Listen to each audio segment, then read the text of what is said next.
The heavy glass doors of the private hospital swung open, and Sandra stepped out, like a woman carrying the weight of 1,000 stones. She didn't speak. She didn't cry.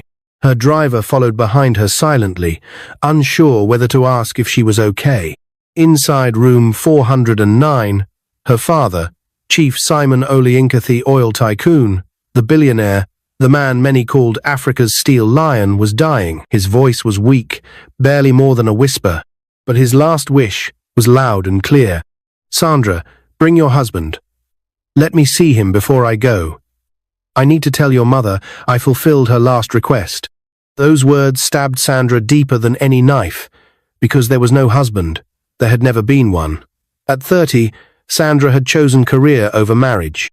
Now her father was asking for the one thing she had never been able to give and tying it to everything she stood to inherit. She gripped the steering wheel tightly as the Rolls-Royce Phantom purred onto the busy Lagos expressway. Her eyes scanned the road, her chest tightening with panic. Where would she find a husband now? Just before the Oshodi Bridge, she saw him, a man hunched by a refuse dump. Dirty dreadlocks framed his gaunt face. His coat looked like it had been chewed by rats. His beard was so thick it nearly swallowed his lips. But even in the chaos of his appearance, there was something oddly steady about the way he sat, like he was waiting for someone. Sandra pulled over. As she stepped out of the car in her sleek black suit and heels, the man looked up slowly, eyes sharp, intelligent, clean. "I'm Sandra," she said, her voice low but firm. "I need your help." He blinked. "Help? From me? I need a husband. Just for today. I'll pay you $1 million. For a moment, silence stretched between them. Then, the Manthis' mysterious homeless figure stood up straighter than she expected. "My name is Andrew," he replied in perfect accent, neutral English. "And you've got my attention." Sandra didn't wait. She grabbed his hand, led him into the car, and sped off. But as they headed for the boutique to transform Andrew into the man who would deceive a billionaire on his deathbed, one question burned in her heart. Who is this man really? Sandra didn't speak as the car glided through the city, the silence between her and Andrew thick with unspoken questions. The air conditioning hummed quietly, a stark contrast to the chaos they'd just driven away from Oshodi's noisy underpass, the refuse dump, the crowds. Andrew sat beside her, quietly observing everything like a man who didn't belong yet, somehow belonged everywhere. He hadn't asked why she chose him or what would happen after. He simply said, "Tell me what you need me to do." Sandra glanced sideways. "I need you to act like we've been married for 6 months. My father is in the hospital. He's dying. His last wish is to see me married." Andrew didn't flinch. "That's all?" She nodded. "That's all. After today, we go our separate ways. You'll get your $1 million. No strings attached." He gave her a half smile. "Okay." They pulled up in front of an exclusive boutique in Victoria Island. Inside, the staff froze when Sandra walked in. She was a regular billionaire daughter, power figure, heiress to Simon Group of companies. They rushed to her side like bees to honey. "I need a full formal set," she said, gesturing to Andrew. "Tuxedo, shoes, grooming, everything. Right now." Andrew stood awkwardly as attendants circled him like sharks measuring, whispering, shaking their heads at his smell, his overgrown beard, his dirt-stained clothes. One tried to cut a corner and suggest a lower-tier suit. Sandra shot her a glare so sharp it could slice glass. "Get him the presidential collection," she ordered. 2 hours later, Andrew stepped out of the dressing room, and Sandra's breath caught. He didn't look like a man who'd slept beside a refuse heap that morning. He looked like royalty. His beard was neatly trimmed, his hair styled. The navy blue tuxedo hugged his tall, lean frame. His shoes gleamed like mirrors. Even the way he stood had changed straight back. Confident chin, eyes calm. "Wow," she whispered. "You clean up. Well." He grinned, just slightly. "Good enough to fool a billionaire." She nodded. "Let's find out." Back at the hospital, Sandra's heart pounded as they stepped into room 409. The air smelled of antiseptic and slow goodbyes. Machines beeped steadily, almost politely, as if they too were waiting for Chief Simon to give up the fight. The old man opened his eyes slowly when he heard the door. His breathing was labored, his face pale, but his mind was still alert. Sandra. She moved quickly to his bedside and held his hand. "Daddy, I brought him. I brought my husband." Simon's eyes flicked toward Andrew, who stepped closer, with perfect composure. The old man blinked, stunned by Andrew's elegance. Andrew reached for Sandra's hand and gently laced his fingers with hers. "I'm Andrew," he said softly. "Sir, it's an honor to meet you." Chief Simon tried to lift his hand but couldn't. Sandra and Andrew both leaned closer, helping him place one trembling hand over theirs. Tears slipped down Simon's face. "You don't know how much this means to me. Now, I can face your mother. I can tell her I gave our daughter to a good man." His lips trembled as he whispered a short prayer, blessing their union, asking heaven to guide them, protect their love, and give them children. Then, he smiled, and just like that, he went still. "Daddy?" Sandra whispered, shaking him gently. "Daddy." She pressed the nurse button. Andrew stood frozen, his hand still wrapped in hers, his face unreadable. The doctors came rushing in, trying everything, but Sandra already knew. Her father was gone. The last thing he saw was a lie. A lie Sandra wasn't sure she could live with. But it was also a lie that gave him peace, and right now, that mattered more than anything. That night, after the death certificate was signed and the nurses quietly left the room, Andrew sat beside Sandra in the hospital chapel as she wept. He didn't touch her. He didn't speak.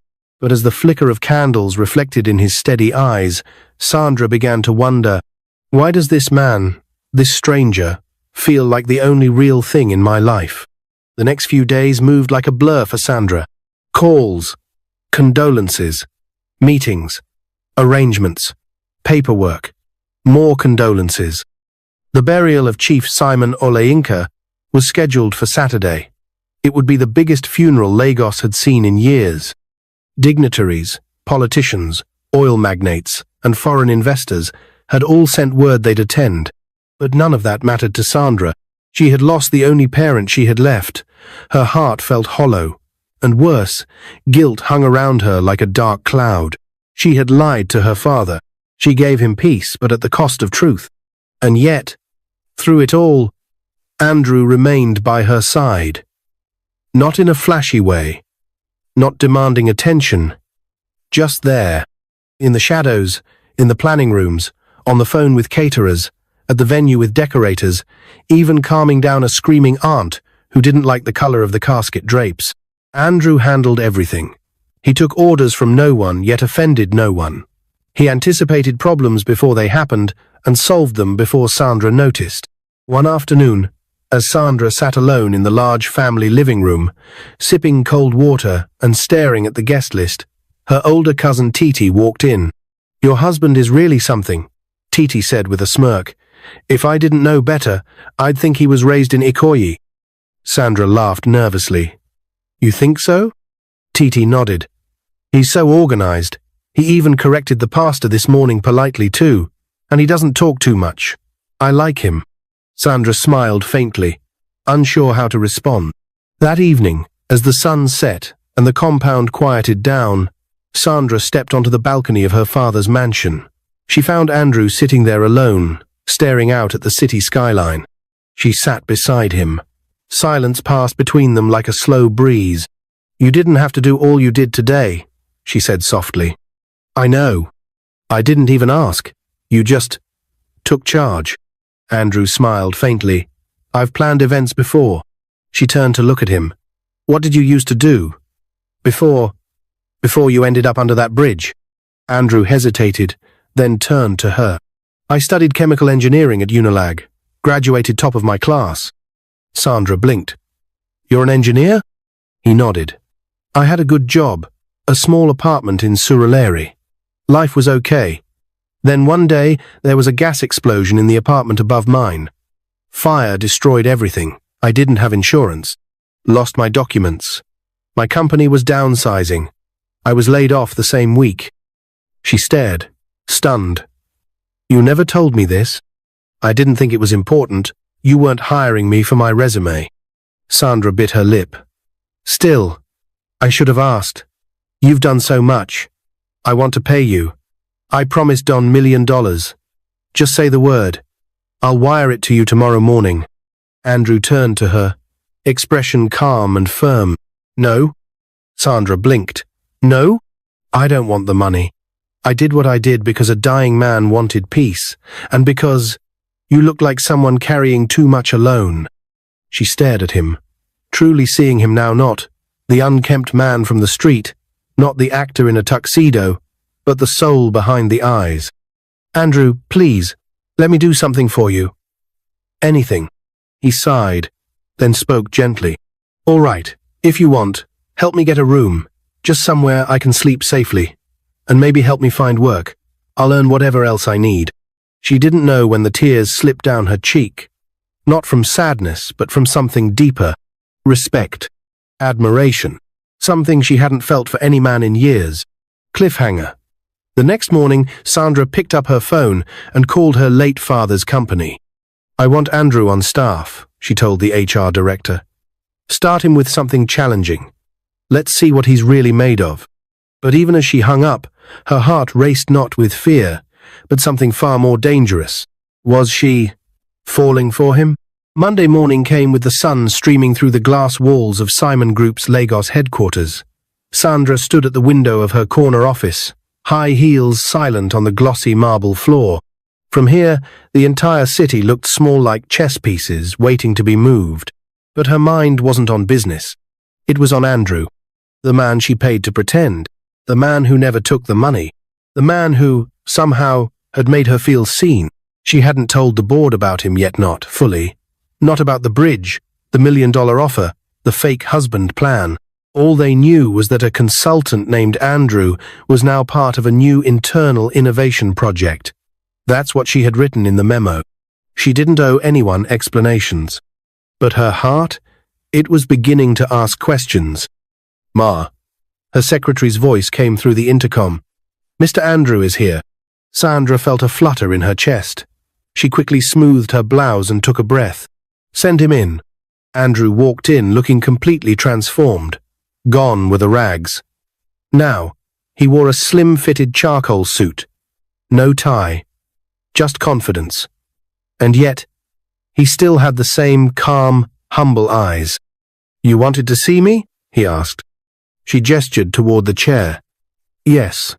Sit. He did. I wanted to know how your first day has been.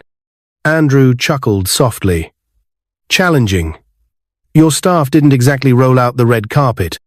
Sandra frowned. What happened? They're not sure who I am. One of them called me your pet project. Sandra's lips tightened. Andrew raised a hand. It's okay. I didn't expect applause. I'm not here for anyone's approval. She studied him. Then why are you here, Andrew? He paused. Because you gave me a chance when I had nothing, and because I believe in you. Your father built something powerful, but you're building something meaningful. Her eyes softened. You really mean that? I do. There was a long pause. Then Sandra stood and walked over to the shelf behind her desk. She picked up a photo in a gold frame of parents on their wedding day. Her mother was beaming. Her father looked proud. I think I was waiting for someone like you, she said without turning. Andrew didn't speak. Someone who sees beyond money, who listens, who gives, without expecting. That night at the hospital, I thought I was manipulating you, but maybe I was saving myself. When she turned, her eyes met his hand for the first time. Andrew didn't look away. He stood slowly. Sandra. But before he could finish, a knock came at the door. It was her cousin, Titty flushed and breathless. Sandra, come quick. There's an investor meeting downstairs you weren't told about. It's the delegation from Angola. They're threatening to pull out. Sandra snapped into action. Let's go. In the boardroom, tension was thick. 5 foreign investors sat stiffly across the table, folders closed, eyes skeptical. They had come to invest in Simon Group's refinery expansion, but something had gone wrong: miscommunication, delay, or worse. Sandra greeted them confidently, but it was clear her presence alone wouldn't fix the problem. Andrew stood in the corner, watching quietly. As Sandra tried to explain the logistics, one of the delegates, Mr. Fonseca, cut her off sharply. "Madam, we don't think your leadership is ready. The transition from your father's legacy is shaky." It stung, but before Sandra could respond, Andrew stepped forward. "Excuse me, sir," he said calmly. Every head turned. "I understand your concern, but if you give us 5 minutes, I can show you something." Sandra's eyes widened. What was he doing? He pulled out his tablet and opened a real-time simulation he had built that weekend, an optimized refinery workflow using green technology, cutting fuel costs by 18%. "Your investment won't just return profit, it'll be future-proof. Simon Group won't just be big, we'll be sustainable." The room went silent. Mr. Fonseca leaned forward. "Who are you?" Sandra spoke with pride. "This is Andrew, our new lead on innovation strategy." There was a beat of silence. Then Fonseca nodded slowly. "We'll stay." As they filed out, Andrew turned to Sandra. "Too much?" She shook her head, eyes shining. "You just saved a 40 million deal." He grinned. "Guess I'm earning that room you gave me." Cliffhanger. That night, as Sandra stood on the rooftop of her mansion under the stars, Andrew walked up beside her. Neither spoke for a moment. Then he said, quietly, "You never really asked. But I wasn't pretending that day in the hospital." Sandra turned to him, confused. "What do you mean?" Andrew looked into her eyes. "I meant every word I said to your father." Sandra's breath caught. The rooftop was silent except for the faint hum of Lagos nightlife far below. A warm breeze swept through, carrying with it the scent of jasmine from the garden below. Andrew stood beside her, not like a stranger, not like a man who once lived under a bridge, but like someone who belonged exactly there, in that moment. "You meant what you said to my father?" she asked softly. Andrew nodded, his voice steady. "I didn't plan to. I was just supposed to act. But when I saw the way he looked at you, how much he loved you, I couldn't fake anything." Sandra swallowed hard. "Andrew, I lied to him." "No," Andrew replied gently. "You gave him peace. You gave him what he waited for. And that matters more than how we got there." Tears welled in her eyes. "But what about us? We started off as a lie." He stepped closer, his voice low and sure. "That part might have been a lie. But what's growing now? That's real. And it's terrifying. And beautiful." Sandra stared at him. "Are you saying—" "I'm saying I love you." Her heart stopped. Andrea, man she met under a bridge, who slept beside garbage and wore a coat that smelled of damp earth, had just said the very thing. Every rich suitor, every polished business partner, every blind date arranged by her father had failed to say with honesty. He meant it. She took his hand, her fingers trembling. "I think I've loved you since the day you told me you didn't want the money." Andrew smiled. "That was the easy part. Loving you is the hard one." They both laughed light, free, healing laughter that echoed into the night sky. 6 months later, a quiet wedding took place in a private chapel tucked in Banana Island. There were no tabloids, no headlines, just a few family members, close friends, and company staff. Sandra wore a simple but elegant white gown. Andrew wore the same tuxedo she bought him the day they met, perfectly tailored now, his beard neatly trimmed, his confidence no longer borrowed but built. When Sandra walked down the aisle, her heart swelled with one name, Simon. And when Andrew slipped the ring onto her finger, they both looked up as if the late Chief Simon and his wife Evelyn were watching from the heavens, smiling. 2 years later, laughter echoed through the halls of the Olayinka mansion. A little boy with curious eyes and a sharp jawline giggled in his mother's arms. His name was Simon, named after the man whose last wish brought 2 strangers together.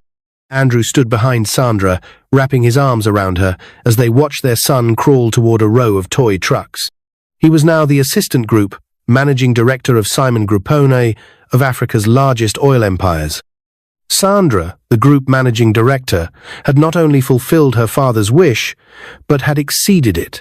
Together, they had taken a company built by legacy and filled it with love, innovation, and humanity. But sometimes at night, when the lights were off and the world was quiet, Sandra would sit beside Andrew and whisper, "I still can't believe the man who made me whole was the one I almost drove past." And Andrew would smile, pull her closer, and reply, "I was waiting under that bridge, not for food, but for you." If you like this story, comment, share, and subscribe to our channel for more interesting stories.